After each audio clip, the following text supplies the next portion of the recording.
প্রিয় বন্ধুরা, welcome to exam help Bangla YouTube channel. বন্ধুরা, তোমাদের সবার জন্য দারুণ খুশির খবর। আবার পুনরায় রেলওয়ের তরফে নতুন একটি জব ভ্যাকেন্সির জন্য অফিসিয়াল নোটিফিকেশন আউট করা হয়েছে প্রচুর শূন্যপদে, যার জন্য তোমরা শুধুমাত্র একটাই পরীক্ষা দিয়ে চাকরি পেতে পারো। এবং এখানে কিন্তু অবশ্যই এই ভ্যাকেন্সিটা অল ইন্ডিয়া ভ্যাকেন্সি, তাই অবশ্যই তোমরা ছেলে ও মেয়েরা অল ওভার ইন্ডিয়া থেকে অনলাইন আবেদন করতে পারবে আজ থেকে, অর্থাৎ 9 মার্চ 2024 তারিখ থেকে। তাই এখানে কোন কোন পোস্টের জন্য অফিসিয়াল নোটিফিকেশন আউট করা হয়েছে, কারা কারা তোমরা আবেদন করতে পারবে, আবেদন করার পর সিলেকশন তোমাদের কয়টি ধাপে হবে, এবং তার সঙ্গে সঙ্গে এখানে আবেদন করার শেষ তারিখ কবে, এবং এখানে এক্সাম প্যাটার্ন সিলেবাসে কি রয়েছে, A to Z পয়েন্টগুলো নিয়ে আজকের ভিডিওটিতে আলোচনা করব। তাই অবশ্যই তোমরা ভিডিওটি লাস্ট পর্যন্ত দেখো। তো বন্ধুরা, অনস্ক্রিন দেখতে পাচ্ছ অফিসিয়াল ফুল নোটিফিকেশন দেখতে পাচ্ছ। এখানে তোমাদের প্রথমে লেখা রয়েছে detail centralised employment notice CEN নম্বর 02/2024, অর্থাৎ এখানে কিন্তু তোমাদের টেকনিশিয়ান পোস্টের জন্য অফিসিয়াল নোটিফিকেশান আউট হয়ে গিয়েছে অফিসিয়াল ওয়েবসাইটে, যার জন্য তোমরা অল ওভার ইন্ডিয়া থেকে ছেলে ও মেয়েরা অনলাইন আবেদন করতে পারবে। এখানে তোমাদের প্রথমেই ইম্পর্টেন্ট ডেট বলা হচ্ছে যে অনলাইন আবেদনটা আজ থেকে, অর্থাৎ 9 মার্চ 2024 তারিখ থেকে শুরু হয়ে গেছে। তোমরা অনলাইন আবেদন করতে পারবে 8ই এপ্রিল 2024 তারিখ পর্যন্ত। নিচে তোমাদের দুটি পোস্টের জন্য এখানে কিন্তু তোমাদের ভ্যাকেন্সি ডিভাইড করা রয়েছে, অর্থাৎ টেকনিশিয়ান গ্রেড 1 সিগন্যাল ভ্যাকেন্সির জন্য যেখানে তোমাদের টোটাল ভ্যাকেন্সি রাখা হয়েছে 1092টি, এবং 2 নম্বর রয়েছে টেকনিশিয়ান গ্রেড 3, যার জন্য কিন্তু এখানে তোমাদের টোটাল ভ্যাকেন্সি রাখা হয়েছে 8052টি। অর্থাৎ এই দুটো পোস্ট মিলিয়ে টেকনিশিয়ান পদের জন্য কিন্তু এখানে তোমাদের টোটাল ভ্যাকেন্সি রাখা হয়েছে 9144টি, যার জন্য তোমরা অল ওভার ইন্ডিয়া থেকে ছেলে ও মেয়েরা আবেদন করতে পারবে। ওকে, যেখানে তোমাদের গ্রেড 1 সিগন্যাল ভ্যাকেন্সির জন্য তোমাদের লেভেল 5 অনুযায়ী বেতন দেওয়া হবে ইনিশিয়াল পে 29,200 টাকা, যেখানে তোমাদের মেডিকেল টেস্ট হবে B1, এবং এখানে তোমাদের এজ লিমিট চাওয়া হয়েছে 18 থেকে 34 বছরের মধ্যে। আর তোমরা যারা টেকনিশিয়ান গ্রেড 3 পোস্টে আবেদন করবে, এখানে তোমাদের লেভেল 2 অনুযায়ী ইনিশিয়াল পে তোমাদের দেওয়া হবে 19,900 টাকা, যেখানে তোমাদের অবশ্যই এজ লিমিট চাওয়া হয়েছে 18 থেকে 33 বছরের মধ্যে। ওকে, এবার তোমরা যারা এখানে এই সমস্ত পোস্টের জন্য অনলাইন আবেদন করতে চাও, এখানে কিন্তু তোমাদের অ্যাপ্লিকেশন ফিস রাখা হয়েছে সবার জন্য 500 টাকা। তবে সিবিটি এক্সামে বসলে তোমাদের 400 টাকা রিফান্ড করা হবে। আর তোমরা যারা SC ST category, ex serviceman এবং ফিমেল ক্যাটাগরি, ট্রান্সজেন্ডার, তার সঙ্গে সঙ্গে EBC ক্যান্ডিডেট, তোমাদের এখানে 250 টাকা ফিস পেমেন্ট করতে হবে অনলাইন আবেদন করার সময়। কিন্তু ওই পুরো টাকাটাই কিন্তু তোমাদের সিবিটি এক্সামে বসলে তোমাদের রিফান্ড দেওয়া হবে। ওকে, এবার অনলাইন আবেদন করার পর তোমরা দেখে নাও এখানে তোমাদের কয়টি ধাপে সিলেকশন করা হবে, এবং তার সঙ্গে সঙ্গে এখানে কি কি চেঞ্জেস করা হয়েছে এই বছর থেকে। যেখানে তোমরা নিচের দিকে আসবে, নিচের দিকে আসার পর 13 নম্বর পয়েন্টে দেখতে পাচ্ছ রিক্রুটমেন্ট প্রসেস, যেখানে তোমাদের কয়টি ধাপে সিলেকশন হবে বলা হচ্ছে। এখানে বলা হচ্ছে তোমাদের কিন্তু টোটাল 3টি ধাপে সিলেকশন করা হবে। 1 নম্বর তোমাদের রয়েছে কম্পিউটার বেসড টেস্ট, অর্থাৎ তোমাদের সিবিটি এক্সাম হবে, এবং তারপরে তোমাদের হবে ডকুমেন্টস ভেরিফিকেশন, অর্থাৎ তোমাদের অরিজিনাল ডকুমেন্টস যাচাই করা হবে, এবং তারপরে তোমাদের হবে মেডিকেল এক্সামিনেশন। ওকে, এখানে কিন্তু জাস্ট একটাই পরীক্ষা দিয়ে তোমরা কিন্তু এখানে চাকরিটা পেতে পারো টেকনিশিয়ান পোস্টে। ওকে, তবে এখানে তোমাদের টেকনিশিয়ান গ্রেড 1 এবং টেকনিশিয়ান গ্রেড 3 এই দুটি পোস্টের জন্য কিন্তু এখানে এক্সাম প্যাটার্ন আলাদা আলাদা দিয়ে রয়েছে। কি দেওয়া রয়েছে সবার প্রথম বলে রাখি, টেকনিশিয়ান গ্রেড 1 পোস্টের জন্য তোমাদের এখানে এক্সাম প্যাটার্নটা কিরকম রয়েছে। এখানে বলা হচ্ছে তোমাদের কিন্তু অবশ্যই এখানে টোটাল কোশ্চেন করা হবে 100টা, যার জন্য তোমাদের কিন্তু 100 নম্বর রয়েছে, যেখানে তোমাদের টাইম দেওয়া হবে 90 মিনিট, অর্থাৎ 1 ঘন্টা 30 মিনিট তোমাদের টাইম দেওয়া হবে। নেগেটিভ মার্কিং রয়েছে 1/3, অর্থাৎ 3% উত্তর ভুল করলে 1 নাম্বার তোমাদের কাটা যাবে। এবার নিচে আসার পর দেখতে পাচ্ছ এখানে তোমাদের ছকের মাধ্যমে A to Z তোমাদের সাবজেক্ট অনুযায়ী নাম্বার ডিভিশন করা রয়েছে।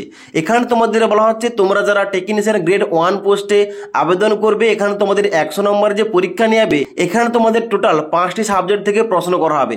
1 নম্বর রয়েছে জেনারেল অ্যাওয়ারনেস, দ্বিতীয় নম্বর রয়েছে জেনারেল ইন্টেলিজেন্স এবং রিজনিং, তারপর রয়েছে basic of computer and application সম্বন্ধে, তারপর রয়েছে ম্যাথমেটিক্স এবং তারপর রয়েছে বেসিক সায়েন্স অ্যান্ড ইঞ্জিনিয়ারিং।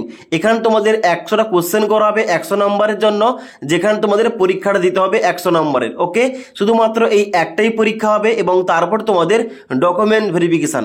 এবার নিচের দিকে এলে দেখতে পাচ্ছ এখানে তোমাদের ওই সাবজেক্টগুলো অনুযায়ী ডিটেল সিলেবাস উল্লেখ করা হয়েছে, তোমরা কিন্তু অবশ্যই অফিসিয়াল নোটিফিকেশন চেক করতে পারো। এবার তোমাদের নেক্সট হচ্ছে কি, এখানে তোমাদের টেকনিশিয়ান গ্রেড 3 এর জন্য এক্সাম প্যাটার্ন। এখানেও কিন্তু সেম তোমাদের 100টা কোশ্চেন করা হবে, 100 নম্বর তোমাদের কিন্তু পরীক্ষা থাকবে। নেগেটিভ মার্কিং সেম রয়েছে, অর্থাৎ 1/3 রয়েছে তোমাদের নেগেটিভ মার্ক এবং টাইম তোমাদের রয়েছে 1.5 ঘন্টা, অর্থাৎ 1 ঘন্টা 30 মিনিট।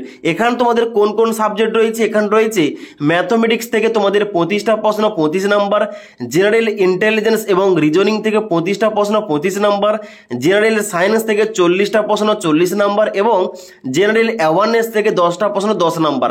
এখানে তোমাদের 100 নম্বরে পরীক্ষা দিতে হবে। ওকে, এবার নেক্সট তোমরা দেখে নাও এখানে টেকনিশিয়ান গ্রেড 1 এবং টেকনিশিয়ান গ্রেড 3 পোস্টের মধ্যে কোন কোন পোস্টের জন্য তোমরা কারা কারা এলিজিবল, এখানে এডুকেশন কোয়ালিফিকেশন কি চা হয়েছে। এই অফিসিয়াল নোটিফিকেশনের নিচের দিকে এলে অ্যানেক্সার এ তে তোমাদের A to Z পোস্টের নাম এবং পোস্টের নাম অনুযায়ী ডান দিকে তোমাদের মিনিমাম এডুকেশন কোয়ালিফিকেশন উল্লেখ করা রয়েছে। প্রথম পোস্টের নাম কি রয়েছে, টেকনিশিয়ান গ্রেড 1 সিগন্যাল পোস্ট, যেখানে তোমরা কারা কারা আবেদন করতে পারবে। এখানে বলা হচ্ছে bachelor of science in physics অথবা ইলেকট্রনিক্স অথবা কম্পিউটার সায়েন্স অথবা ইনফরমেশন টেকনোলজি কিংবা instrumentation from a recognize university. অর্থাৎ তোমরা যারা সায়েন্স নিয়ে ব্যাচেলার ডিগ্রি কমপ্লিট করেছো ফিজিক্স সাবজেক্টে, যদি না হয় তাহলে ইলেকট্রনিক্সে কিংবা কম্পিউটার সায়েন্সে কিংবা ইনফরমেশন টেকনোলজিতে কিংবা ইনস্ট্রুমেন্টেশনে তোমরাই শুধুমাত্র আবেদন করতে পারবে। তাছাড়া তোমাদের যদি এই যোগ্যতা না থাকে, এখানে বলা হচ্ছে BSc in a combination of any sub stream of basic stream of physics electronics computer science information technology এবং ইনস্ট্রুমেন্টেশন। অর্থাৎ তোমরা যদি বিএসসি কমপ্লিট করে থাকো এর কম্বিনেশন সাবজেক্ট নিয়ে তোমরাও আবেদন করতে পারবে। তার সঙ্গে সঙ্গে অর দিয়ে বলা হচ্ছে তোমাদের যদি এই কোয়ালিফিকেশন না থাকে, এখানে তোমাদের বলা হচ্ছে 3 ইয়ার ডিপ্লোমা ইন ইঞ্জিনিয়ারিং, তোমরাও কিন্তু এখানে আবেদন করতে পারবে। তার সঙ্গে সঙ্গে অর দিয়ে বলা হচ্ছে degree in engineering in the above basic stream, অর্থাৎ উপরের সমস্ত স্ট্রিম থেকে তোমরা যদি এখানে বিটেক করে থাকো কিংবা বিই অর্থাৎ ব্যাচেলার অফ ইঞ্জিনিয়ারিং করে থাকো, তোমরাও কিন্তু এখানে এলিজিবল অ্যাপ্লিকেশন করতে পারবে। তারপরে এখানে নিচে প্রায় সমস্ত পোস্টের জন্য কোয়ালিফিকেশন সেম রাখা হয়েছে, অর্থাৎ টেকনিশিয়ান গ্রেড 3 এর জন্য এখানে কিন্তু প্রায় সমস্ত পোস্টে তোমাদের মাধ্যমিক পাস লাগছে যোগ্যতা। মাধ্যমিকের পাশাপাশি অবশ্যই কিন্তু তোমাদের আইটিআই কমপ্লিট করা থাকতে হবে। তাছাড়া যদি তোমাদের আইটিআই না করা থাকে, তোমাদের কিন্তু অবশ্যই এখানে অ্যাপ্রেন্টিসশিপ তোমাদের ট্রেনিংটা কমপ্লিট করা থাকতে হবে, তবেই তোমরা আবেদন করতে পারবে। নর্মাল শুধুমাত্র মাধ্যমিক পাস যোগ্যতায় এখানে আবেদন তোমরা করতে পারবে না। ওকে, কিন্তু এখানে তোমরা একটা পোস্টের নাম দেখতে পাচ্ছ 15 নম্বর সিরিয়ালে টেকনিশিয়ান গ্রেড 3 এসএনটি। এখানে তোমরা কিন্তু অবশ্যই তোমরা যারা উচ্চ মাধ্যমিক পাস করেছো অবশ্যই তোমরা উচ্চ মাধ্যমিক পাস যোগ্যতায় আবেদন করতে পারবে।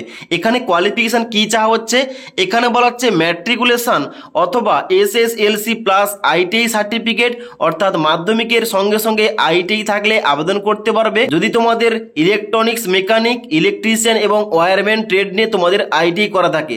তাছাড়া তোমাদের বলা হচ্ছে মাধ্যমিকের পাশাপাশি তোমরা যদি এখানে আইটিআই অ্যাপ্রেন্টিসশিপ ট্রেনিংটা কমপ্লিট করে রাখো, তোমরাও আবেদন করতে পারবে। তাছাড়া এখানে অর্ধে বলা হচ্ছে 10+2 উইথ ফিজিক্স অ্যান্ড ম্যাথমেটিক্স, অর্থাৎ মাধ্যমিকের পরে তোমরা যারা উচ্চ মাধ্যমিক ফিজিক্স এবং ম্যাথ নিয়ে পাস করেছো, অর্থাৎ সায়েন্স স্ট্রিম থেকে উচ্চ মাধ্যমিক পাস করেছো, অবশ্যই তোমরা কিন্তু এই টেকনিশিয়ান গ্রেড 3 এসএনটি ডিপার্টমেন্টে কিংবা এই পোস্টের জন্য আবেদনটা করতে পারবে। ওকে, তাছাড়া এই জব ভ্যাকেন্সি সংক্রান্ত আর কোন রকম তোমাদের কোশ্চেন কিংবা কোয়ারিজ থেকে থাকলে অবশ্যই কিন্তু আমাকে কমেন্ট করে জানাতে পারো।